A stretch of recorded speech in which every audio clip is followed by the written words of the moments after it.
మిత్రులకు నా నమస్సుమాంజలి. నేను మీ doctor Subhash acupuncture and chiropractic centre Tarnaka నుంచి. ఫ్రెండ్స్, ఈరోజు మనము డయాబెటీస్ గురించి తెలుసుకుందాం.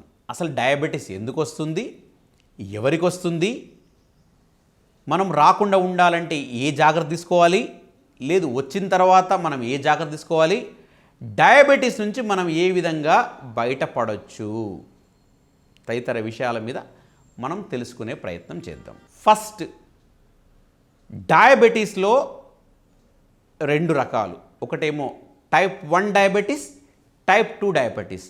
టైప్ 1 డయాబెటీస్ ఏది చిన్న పిల్లలకు వస్తుందో ఇది మన వల్ల కాదు, మనం చేయలేము. నేను మాట్లాడేది type 2 diabetes.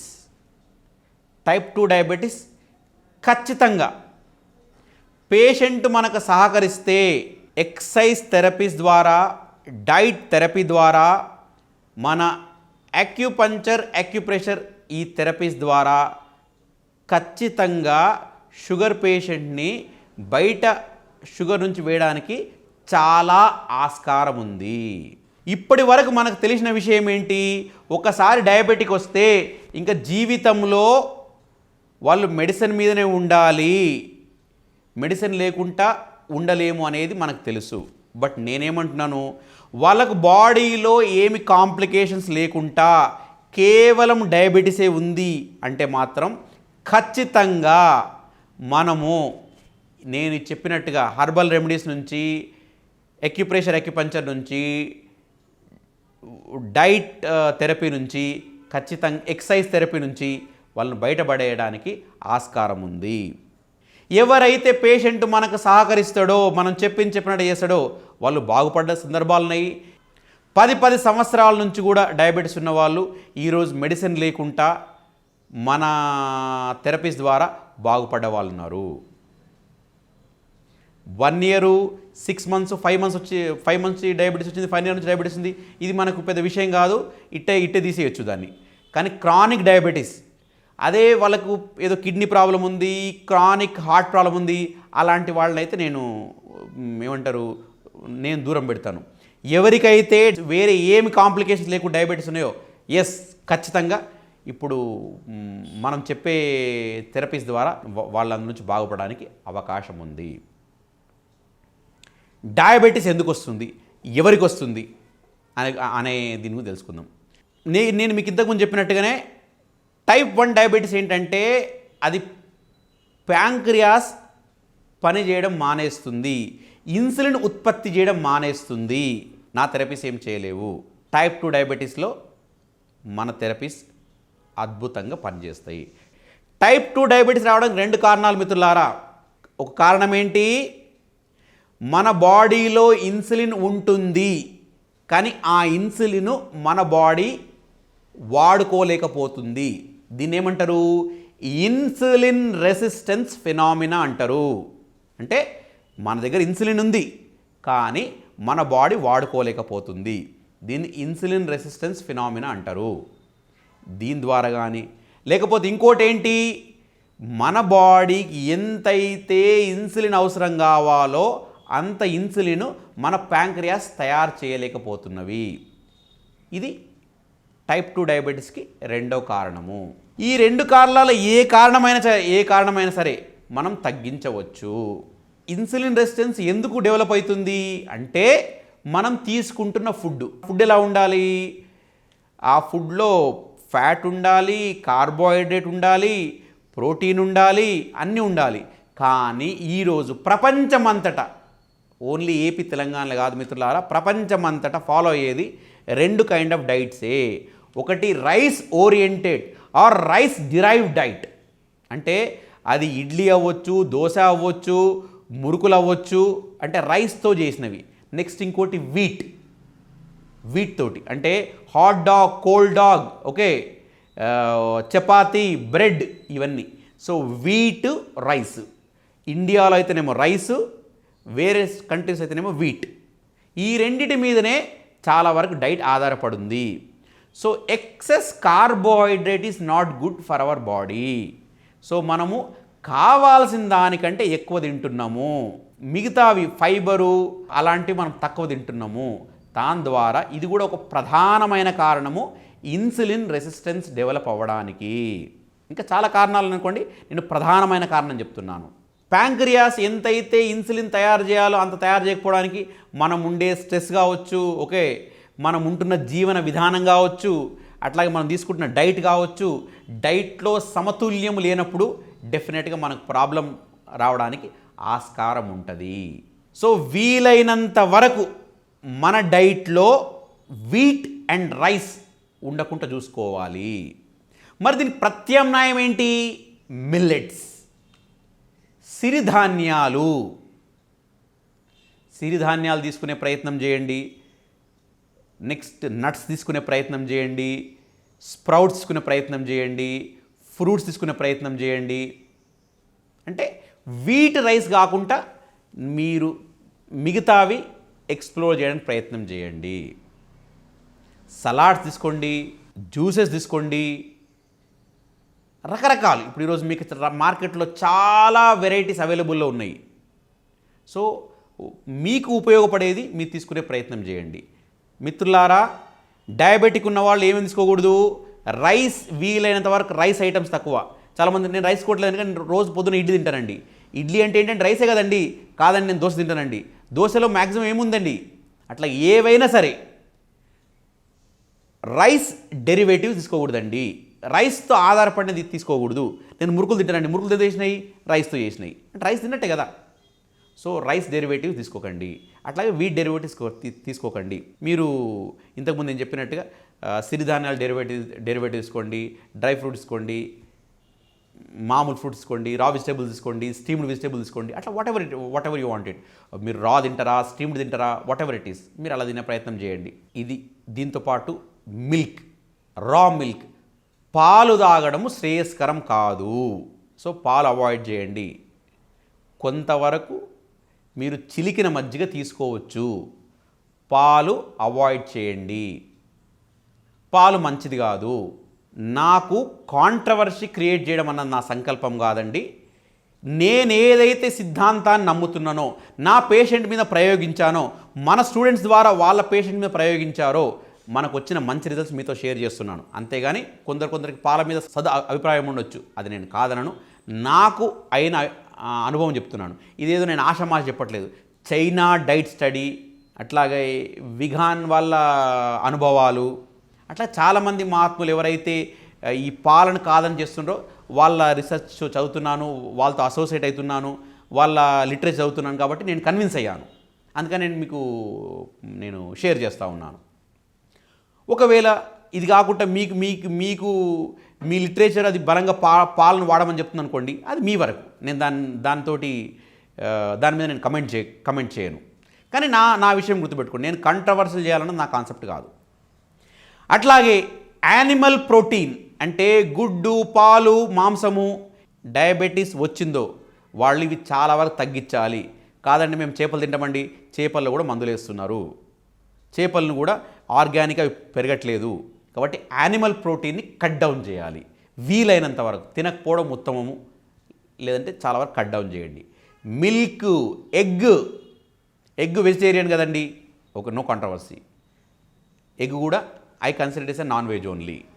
Okay, milk, egg, next meat, any kind of meat, వాటర్లో ఉండే జంతువుల నుంచి కానివ్వండి, ఓకే, నేల మీద ఉండే జంతువుల నుంచి కానివ్వండి, మిల్క్ అవాయిడ్ చేయండి. Next క్యాండ్ food, tinned food, packed food. అంటే ఇప్పుడు మీకు మార్కెట్లలో దొరుకుతూ ఉంటుంది, ఓకే, ప్యాక్ చేసిన అంటే ప్యాక్డ్ ఫుడ్స్, ఓకే, అందులో ప్రిజర్వేటివ్స్ ఉంటాయి, అది పాడవకుండా ఉండడానికి. సో ఆ ప్రిజర్వేటివ్స్ మీరు తిన్నప్పుడు మీరు పాడవుతారు. అది పాడవకుంటుంది కరెక్టే, కానీ మీరు పాడవుతారు. సో కాబట్టి ఎమర్జెన్సీ అంటే తప్ప, లేక ఖచ్చితం అంటే తప్ప మీరు మామూలు తినొచ్చు. బయటకు పోయినప్పుడు మీరు ఏం చేయాలి? వీలైనంత వరకు ఫ్రూట్స్ తినే ప్రయత్నం చేయండి. కానీ ఈ బయట ఫుడ్ తీసుకునే ప్రయత్నం చేయకండి. బయట ఫుడ్లో అంతా టేస్టింగ్ సాల్ట్స్ వేసి, అంటే మీకు టేస్ట్ రావడానికి అనేకమైన కెమికల్స్ వేస్తారు, అది కాస్త మీ బాడీని వీక్ చేస్తుంది. సో మీ లైఫ్ స్టైల్ డిజార్డర్ అండి. ఇప్పుడు వచ్చే సమస్యలు చాలా వరకు అది ఇన్సోమ్నియా కావచ్చు, లేకపోతే కాన్స్టిపేషన్ అవ్వచ్చు, లేదంటే బీపీ అవ్వచ్చు, లేదంటే థైరాయిడ్ అవ్వచ్చు. ఇవన్నీ కూడా లైఫ్ స్టైల్ డిజార్డర్. అంటే మీ ఆహారము, మీ వ్యవహారాల వల్ల వచ్చే సమస్యలు. అంటే మీరు పడుకునే దగ్గర నుంచి, మీరు చేసే ఆలోచనల దగ్గర నుంచి ఇవన్నీ కూడా లైఫ్ స్టైల్ కిందకే కౌంట్ అవ్వబడతాయి.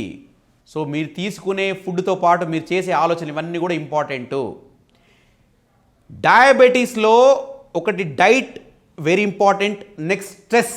చాలామందికి తెలియని విషయం ఏంటంటే, నేను చాలామంది పేషెంట్ చూస్తూ ఉంటాను, సో స్ట్రెస్ ఎక్కువ ఉన్నప్పుడు వాళ్ళ డయాబెటీస్ ఇంక్రీజ్ అవుతూ ఉంటుంది. అట్లాగా రాంగ్ డైట్ తీసుకున్నప్పుడు వాళ్ళ షుగర్ లెవెల్స్ ఇంక్రీజ్ అవుతూ ఉంటాయి. సో స్ట్రెస్ని కంట్రోల్ చేయండి, చక్కగా ధ్యానం చేయండి, మెడిటేషన్ చేయండి. మానసిక ప్రశాంతత దేని ద్వారా మీకు లభిస్తుంది? వాకింగ్ ద్వారా లభిస్తుందా, పాటలు వినడం ద్వారా లభిస్తుందా? అది చేయండి. మానసిక ప్రశాంతత, స్ట్రెస్ తగ్గించడము, డైట్ నేను చెప్పినట్టుగా animal protein, no packed food, no animal food, millets, వీటితోటి ఫ్రూట్స్, నట్స్, వీటిని తీసుకోండి. ఇంటర్మీడియట్ ఫాస్టింగ్, అట్లా whatever you want to do. మామూలు నార్మల్ మన ఇండియన్ ఫాస్టింగ్ ఏదైనా చేయండి. అది దాంతోపాటుగా వాకింగ్, డైలీ ఎక్సర్సైజ్. అది మీరు ఎరోబిక్స్ చేస్తారా, వాకింగ్ చేస్తారా, యోగా చేస్తారా, ఏమన్నా చేయండి. Daily ½ an hour to 45 minutes మీ వర్కౌట్ ఉండాలి. ఎనీ ఫామ్ ఆఫ్ వర్కౌట్ మీరు చేయండి. సింపుల్ ఏంటంటే వార్మప్ ఎక్సర్సైజ్, నార్మల్ వాకింగ్ చేయండి. పొద్దున సాయంత్రం చేయండి వాకింగ్, చాలా మంచిది. వార్మప్ చేయండి. ఎప్పుడైతే మీరు వాకింగ్, మీరు ఎవరైతే యాక్టివిటీ చేస్తారో మీ లింఫాటిక్ సిస్టమ్ యాక్టివేట్ అవుతుంది. మీ లింఫాటిక్ సిస్టమ్ యాక్టివేట్ అయినప్పుడు మీ బాడీ ఇంకా స్ట్రాంగ్గా తయారవుతుంది. ఎప్పుడైతే మీరు వాకింగ్ ఈ మూమెంట్ చేయరో మీ లింఫాటిక్ సిస్టము వీక్గా ఉంటుంది. సో మీరు డిజీజ్కి గురి కావడానికి చాలా ఆస్కారం ఉంటుంది. దీంతో పాటు ఎవరికైతే డయాబెటీస్ రీసెంట్గా వస్తుందో, ఇప్పుడు నేను చెప్పే పాయింట్స్ చేస్తే మీరు బయటపడడానికి ఆస్కారం ఉంటుంది. మిత్రులారా, నేను బ్రహ్మాండమైన పాయింట్స్ చెప్తాను, వాటిని మీరు పాటించే ప్రయత్నం చేయండి. అండ్ దాని నుంచి మ్యాక్సిమం లబ్ధి పొందే ప్రయత్నం చేయండి. మీరేం చేయాలి? నిల్చొని ఏదైతే పక్కటెముకలు ఉంటాయి కానీ పక్కటెముకల నుంచి మీ పెల్విక్ బోన్ ఈ ప్రదేశం, అనగా చూడండి ఇక్కడ ఈ ఎముక నుంచి ఈ ఎముక వరకు, ఈ మధ్య భాగంలో మీరేం చేయాలి? నిల్చొని మీరు ఇలా చేతులు పెట్టేసి, పెట్టేసి ఇలా ఎంతసేపు చేయాలి? కంప్లీట్ ఏరియా అంతా. నేనేమంటా చూడండి, ఈ పోర్షన్ మొత్తం ఇక్కడ ఈ పక్కటెముకల కింద నుంచి ఈ పెల్విక్ బోన్ పైకి, ఈ పక్కటెముకల కింద నుంచి ఇక్కడ నుంచి, ఓకే, ఈ ఏరియా మనకి ఏది జననాంగాలను చూడండి, దాని పైనుంచి ఇక్కడ వరకు అండి. సో ఈ ఏరియాలో మీరు ఏం చేయాలి చూడండి, నేను మీకు ఇక్కడ చేసి చూపిస్తున్నాను, అట్లా మీరు కింద చేయాలి ఇట్లాగా. ఓకే, అంటే ఏం లేదు, సింపుల్గా మీ పొట్ట భాగాన్ని మొత్తము స్టిమ్యులేట్ చేయాలి. దీన్ని ఏమంటారు? పైదా థెరపీ అంటారు. దీన్ని చేయడం వల్ల ఏంటి? ఇక్కడ మనకు లివరు, ప్యాంక్రియాసు, స్టమక్ ఉంటుంది. అక్యుపంచర్ ప్రకారంగా ప్యాంక్రియాస్, లివర్, స్టమక్ ఏమంటారు డయాబెటీస్లో ప్రప్రదమైన రోల్ ఉంటాయి. అంటే అక్యుపంచర్ ప్రకారంగా లివరు, ప్యాంక్రియాసు, స్ప్లీను, స్టమకు, వాటి ఇంపార్టెన్స్ చాలా ఉంది. సో కాబట్టి ఆ ఆర్గన్స్ అన్ని ఇక్కడే ఉంటాయి కాబట్టి ఇక్కడున్న పాయింట్స్ అన్నీ యాక్టివేట్ అవుతాయి. మనము ఈ పైదా థెరపీ చేయడం వల్ల, పైదా థెరపీ అంటే ఏంటి? అక్కడున్న పాయింట్స్ని మనం సైమల్టేనియస్గా స్టిమ్యులేట్ చేస్తూ ఉన్నాము. ఓకే, ఇలా. దీన్ని చేసే పద్ధతి ఏంటి? కంటిన్యూగా చేయాలి. అది 2 నిమిషాలు కావచ్చు, 3 నిమిషాలు కావచ్చు, కంటిన్యూగా చేయాలి. నెక్స్ట్ ప్రెషర్ ఎంత ఇవ్వాలి? మీకు ఎంతైతే కంఫర్టబుల్ ఉంటుందో అంత ప్రెషర్ ఇవ్వాలి. అట్లా ఈ ఏరియా మొత్తం చేయాలి. ఎప్పుడు చేయొచ్చు? భోజనం ముందు. ఎన్నిసార్లు చేయొచ్చు? రోజుకు 2 సార్లు చేయొచ్చు. రోజుకి 2 సార్లు చేయొచ్చు. దీంతో పాటుగా మీరు ఇంకొకటి ఏం చేయాలంటే, భోజనం చేసేటప్పుడు మనసు లగ్నము చేసి నెమ్మదిగా నమిలి తినండి. అంతేగాని మీరు ఫోన్ చూసుకుంటా, టీవీ చూసుకుంటా తింటే కరెక్ట్ కాదు. అంటే మీరు ఎప్పుడైతే మనసు లగ్నం పెడతారో అవి అరిగించడానికి శరీరంలో ఏవైతే ఉత్పత్తి కావాలో అవి ఉత్పత్తి అవుతాయి. అంతేగాని మీరు ఏదో ఆలోచన తింటే మీకు అంత శుభం కాదు, అంత లబ్ధి చేకూరదు. దాంతోపాటుగా నెక్స్ట్ ఇంకో 2 అక్యుప్రెషర్ పాయింట్స్ చెప్తాను. ఇవి 2 చేతుల్లో ఉంటాయి. ఇదిగోండి, ఏదైతే ఈ షేప్లో ఉందో, ఓకే, సేమ్ ఈ చేతులు కూడా అంతేనండి. ఈ చేతులు కూడా అంతే. ఈ పోర్షన్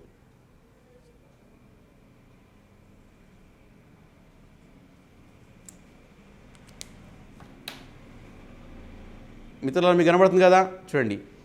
ఈ పోర్షను నెక్స్ట్ ఈ పోర్షన్ సేమ్ 2 హ్యాండ్స్లో. మీరు ఏం చేయాలి, ఇలా పెన్సిల్ తీసుకోండి, పెన్ తీసుకోండి, ఈ భాగం అంతా ఇలా నొక్కండి. ఎప్పుడు నొక్కాలి? భోజనంకు ముందు. ఎన్ని నిమిషాల ముందు? 15 నుంచి 20 నిమిషాల ముందు. ఎంతసేపు చేయాలి? ఇది 2 నిమిషాలు చేయండి, ఇది 2 నిమిషాలు చేయండి. సో మీరు 3 పూటల భోజనం చేస్తారు కాబట్టి 3 పూటలు చేయండి. నెక్స్ట్ ఇది కూడా మీరు 2 పూటలు కంపల్సరీ, ఇది 2 పూటలు కంపల్సరీ, కానీ మీరు 3 పూటలు కూడా చేసుకోవచ్చు ఏదైతే ఈ పైదా చెప్పామో. దీనివల్ల మీకు ఏమవుతుంది? నాట్ ఓన్లీ డయాబెటీస్, ఇక్కడైతే బెల్లీ ఫ్యాట్ ఉందో ఆ బెల్లీ ఫ్యాట్ కూడా తగ్గుతుంది. బెల్లీ ఫ్యాట్ కూడా తగ్గుతుంది. సో డయాబెటీస్ నుంచి బయటపడాలంటే నేను చెప్పినట్టు ఏమి తినకూడనివి నేను చెప్పాను, ఏమి తినాలని నేను చెప్పాను, ఎలా ఉండాలని నేను చెప్పాను, వాటి పాటిస్తూ, ఒకటేమో పైదా థెరపీ ఆన్ అబ్డామిన్, ఈ పొట్ట భాగంలో పైదా థెరపీ చేయండి. పైదా అంటే ఏంటి? క్లాపింగ్ అంతే. ఒక సిస్టమేటిక్గా, ఒక రిథమిక్గా క్లాప్ చేయడం అంతే. మొత్తం ఏరియా అంతా కవర్ చేయండి. అది దాంతోపాటుగా ఈ చూపించిన పాయింట్స్ పైన ఈ ప్రెషర్ చేయండి. ఇవి చేయండి. చాలామంది మన దగ్గర మన వైద్యం తీసుకొని మన యూట్యూబ్ వీడియోస్ ద్వారా లబ్ధి పొందినరు. వాళ్ళ ట్యాబ్లెట్ నుంచి వాళ్ళు బయటపడే సందర్భాలు ఉన్నాయి. కాబట్టి మీరు కూడా మనసు పెట్టి నేను చెప్పిన విషయాలన్నింటినీ పాజిటివ్ మైండ్ తోటి యాక్సెప్ట్ చేయండి, మీరు పాటించండి. మీ ఫీడ్బ్యాక్ నాకు తెలియజేయండి. ప్రాబ్లం సివియర్గా ఉంది, చాలా నాళ్ళ నుంచి ఉంది, నన్ను సంప్రదించే ప్రయత్నం చేయండి. నేను ఏ రకంగా మీకు సహాయపడగలుగుతానా నేను చూస్తాను. ప్రాబ్లం స్టార్టింగ్లో ఉంది, ఇప్పుడు నేను చెప్పే ఈ టిప్స్ మీరు చేయండి, డెఫినెట్గా మీరు బాగుపడతారు. మనము మన శరీరానికి హీలింగ్ కెపాసిటీ ఉంటుంది, అది మనకు తెలియదు. ఆ హీలింగ్ కెపాసిటీ ఉంటుంది కాబట్టి దానికి హీల్ చేసుకోవడానికి మనం వాతావరణం కలిగించాలి, అంతే మనం చేయాల్సింది. మీకు ఒంట్లో బాగాలేనప్పుడు సింపుల్ చూడండి, మీకు ఒంట్లో బాగాలేదనుకోండి, ఏం తినకండి, ఆటోమేటిక్గా బాడీ హీల్ చేసుకుంటుంది. అందుకని మన పెద్దలు అంటారు కదా, లంకనం పరమౌషధం అని చెప్పేసి. అట్లాగా మన బాడీ హీల్ చేసుకుంటుందండి, దానికి చాలా కెపాసిటీ ఉంది. మనం దానికి ఆ వాతావరణం కల్పించాలి. ఇంతవరకు మనం ఆ వాతావరణం కల్పిస్తున్నది అది మన చేతిలో ఉంటుంది, మనకున్న జ్ఞానం మీదకి వెళ్ళి ఆధారపడి ఉంటుంది. కాబట్టి ఈ పాయింట్స్ చేసుకోండి, స్ట్రెస్ ఫ్రీగా ఉండండి, ప్రశాంతంగా ఉండండి. నేను చెప్పిన విషయాలన్నీ జాగ్రత్తగా గమనించండి. మీరు డయాబెటీస్ నుంచి బయటపడండి. మళ్ళీ ఇంకో మంచి వీడియోతోటి మళ్ళీ కలిసే ప్రయత్నం చేస్తాను. అంతవరకు సెలవు. మీ డాక్టర్ సుభాష్.